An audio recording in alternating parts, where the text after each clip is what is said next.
this man born blind really was put through the ringer in this gospel. Something so miraculous that happened to him. And immediately, first off, well, you were born blind, so you must be a sinner, you must have deserved it. And then later on, even after he could see, they still treated him like trash. They didn't believe him, they didn't understand who this Jesus person was, and they were dismissing everything in total judgment. We see blind people, as far as blindness is concerned, of their own sin, or people that have lost their way, or people that might not live according to how we think that they should live. How often do we do the same thing and just look at them in judgment and never give them the time of day, or raise the bar so high that they can never reach it? But then we look at our own lives. And how are we blind? In what ways do we have the blinders on, or we're just so stuck in tunnel vision? The best line in the entire gospel is that God says, or Jesus says, that he uses our blindness so that the manifestation of God can be brought forth. Through the blind man, only through his blindness can the works of God be made known. So when his eyes were opened, all these people wanted to know what happened. Who was this Jesus? And he was able to proclaim the gospel and able to proclaim the faith. This past week, I had a conversation with a good friend of mine. And it's not the good friend that I usually talk about. This is another good friend. So I'm sorry, Mike. He's here today. But anyway. And he said to me, he gave me a very deep and an involved story of his own life.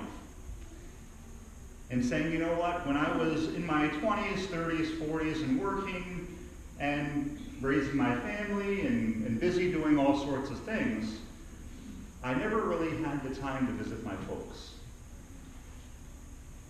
My life was so tunnel vision of what I needed to do, and I didn't feel that the time was there. And I talked to my mom all the time.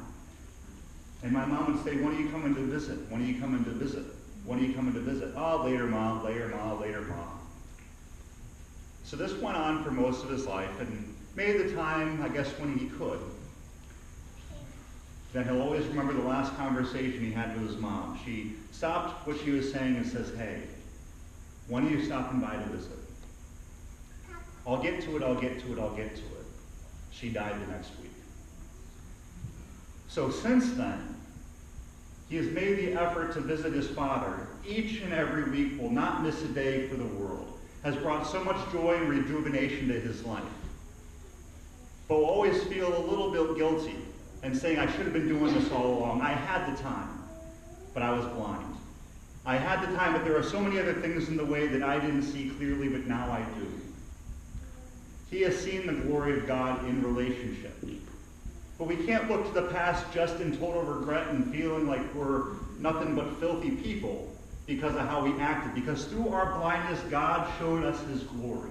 So that when our eyes are open, we can see it all the more fully.